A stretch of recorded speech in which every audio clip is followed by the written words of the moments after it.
man is frantically pounding on a wall. After painstakingly chiseling away at it, he finally smashes a small hole through. He then yanks a hemp rope out from inside the hole and tosses it carelessly onto the ground. What he fails to notice is that the rope has several talismans tied to it, paper charms used to ward off evil spirits. The man then carries a woman over to the wall. He stuffs her body through the hole, then bricks the wall back up. As it turns out, the man and the dead woman were husband and wife. But after their marriage, he fell in love with another woman. So he heartlessly murdered his wife, and brought her body here to dispose of the evidence. Just as the man is about to leave with his mistress, something eerie happens. From behind the freshly sealed wall comes the agonizing cry of his wife. At first, the man assumes she wasn't completely dead, so he musters his courage and approaches the wall to check.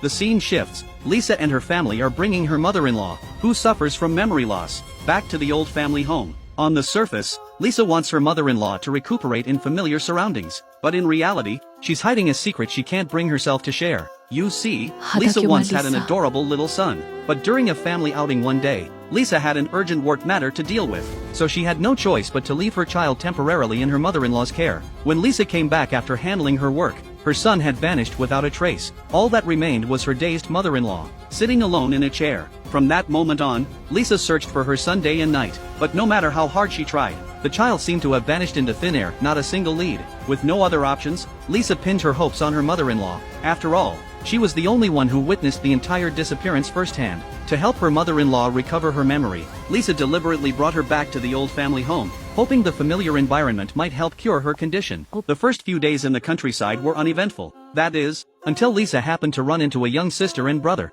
After a brief conversation, Lisa learned that the two children had lost their pet dog and had come to ask for help. While Lisa was getting the details from the older sister, the younger brother suddenly called out his sister's name. He pointed down a narrow path, saying he could hear their pet barking from inside. The two children cautiously made their way through a stretch of woods, ignoring the no-entry warning on an iron gate up ahead. They finally reached the spot where the barking was coming from, and it turned out to be the very place where the man from the opening had hidden the body. Thinking the dog might be hiding inside the hole, the sister gathered her courage and peered in. In a fleeting glance, she caught a glimpse of a strange figure lurking in the corner. Just as she leaned in for a closer look, an arm suddenly shot out from the darkness and yanked her inside. Fortunately, whatever was in there didn't seem to want to hurt her. The girl quickly crawled back out unharmed and immediately told Lisa what had happened. Lisa rushed to the hole with her husband Jack, while Jack was carefully examining the inside. Something nearby caught Lisa's attention. It was an ordinary-looking mirror. The only strange thing about it was that it was completely wrapped in tape. Faced with this puzzling sight, Lisa didn't think much of it. She simply peeled off the tape.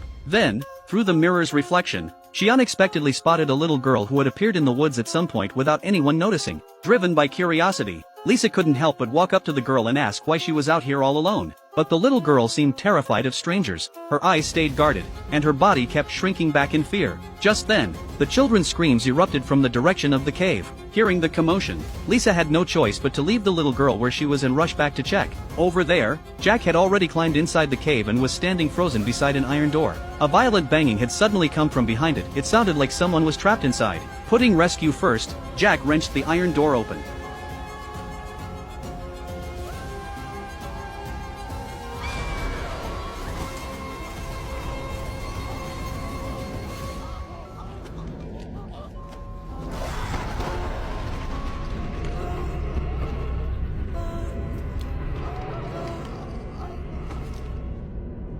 The incident quickly drew the attention of local police, but when they tried to question Lisa about what happened, she was visibly impatient. The reason Lisa resented the police so much was simple. After all these years, they still hadn't helped her find her child. That night, Lisa was startled by frantic knocking at the door. When she went to check, she was shocked to see the same little girl from earlier that day. Looking at the girl's filthy appearance, Lisa immediately brought her inside and carefully cleaned her up. At first, Lisa assumed the girl was a mute, but then, when her daughter Lily called out "Mama," the girl miraculously repeated the word. Lisa was stunned. She rushed over and asked the girl what her name was. To her utter disbelief, the girl's name was also Lily. Looking at the girl's innocent and lively face, Lisa couldn't help but feel a pang of compassion. She didn't report the girl to the police right away. Instead, she let the girl stay in her home on her own accord. Little did she know, this well-intentioned decision would mark the beginning of a terrifying nightmare. In the dead of night, Lily silently crept out of bed and made her way straight to Grandma's room.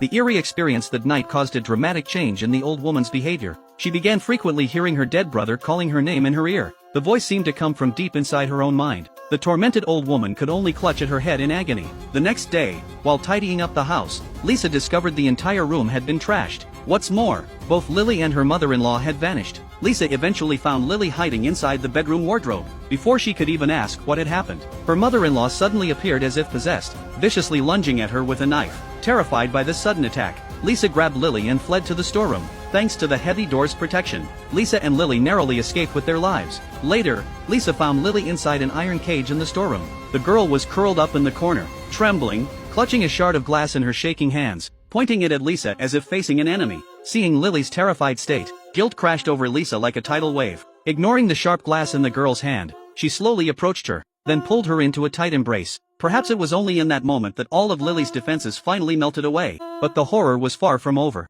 That night, the old woman once again heard that demonic calling. This time, however, the voice wasn't coming from inside her head, it was coming from the tape-covered mirror beside her. In truth, the old woman had sealed that mirror long ago, but that afternoon, Jack had wandered into her room. When he noticed the taped-up mirror, he didn't understand its purpose and casually peeled away a small section. At first, the old woman fought against the voice in the mirror with sheer willpower, but as the temptation grew stronger and stronger, her mental defenses finally collapsed completely. Guided by the voice, she lost control of herself and walked out the door, then stumbled her way into that terrifying cave. It wasn't until the next morning that Lisa and Jack realized the old woman was missing. Despite launching an immediate search, they couldn't find any trace of her. After searching for a while longer, Jack suddenly had a realization. He was drawn involuntarily toward the mirror. The moment he crouched down, several drops of yellow liquid seeped out from inside the mirror. Seeing this, Jack ripped off all the remaining tape.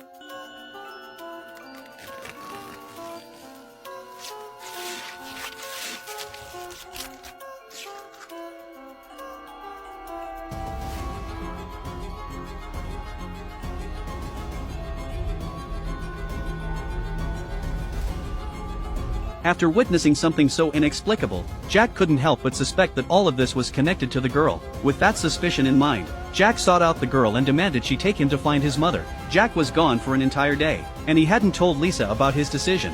Left with no other choice, Lisa sought out a local shaman. The shaman told Lisa that the entity haunting them was called a mimic spirit, an evil being capable of imitating human voices to bewitch people's minds. This type of evil spirit had a great many followers in the area. Among them was a wicked shaman named York, whose devotion to the mimic spirit had reached fanatical levels. To obtain a purer form of the mimic spirit's power, York went so far as to offer his own daughter as a sacrifice and successfully gained the mimic spirit's power. From that point on, York's daughter became the mimic spirit's accomplice. Her job was to lure and get close to the people living in the area. Once her mission was accomplished, the vicious and brutal York would emerge from the mirror and ruthlessly take every person's life. After hearing the shaman's account, Lisa gradually pieced everything together. The girl she had been caring for these past few days was York's daughter. Perhaps because of their blood connection, the girl also possessed some of the wicked shaman's abilities. No wonder, when the girl first came to her house, she had mimicked her daughter's voice and called her mama. The shaman then told Lisa that York, despite all his evil deeds, had actually been sealed away for a period of time. But when that wife-murdering man broke into the cave, the seal was completely shattered, and York was released once again. Furthermore, because Lisa had kindly taken the girl into her home, the next target of attack would most likely be Lisa's closest family members. Lisa trembled with fear at these words, because right now, her daughter was home all alone. Without a moment's hesitation, she bolted toward home as fast as she could. Meanwhile, the horror was already unfolding on Lily's end. She was suddenly awakened from a deep sleep by a voice. It sounded just like her mother calling her name. Completely unsuspecting, she followed the voice downstairs and stopped in front of the bathroom door where the sound was coming from.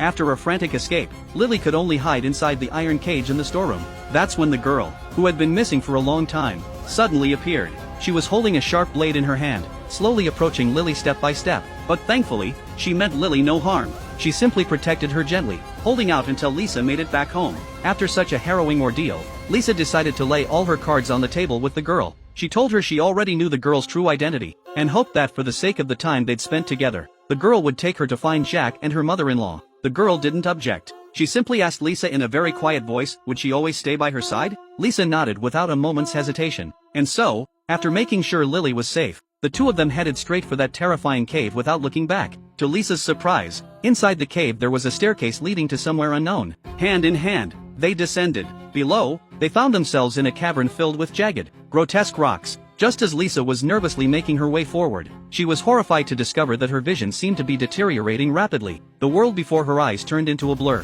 Lisa knew exactly what was happening. The mimic spirit was casting its dark power on her, but she felt no fear. She forced herself to stay upright and scanned her surroundings. Suddenly, a familiar voice echoed from a corner. It was the voice of the son she had been longing for over 5 years. In that instant, Lisa completely lost control of her emotions and began screaming toward the sound. But as her voice rang out, the corner fell eerily silent.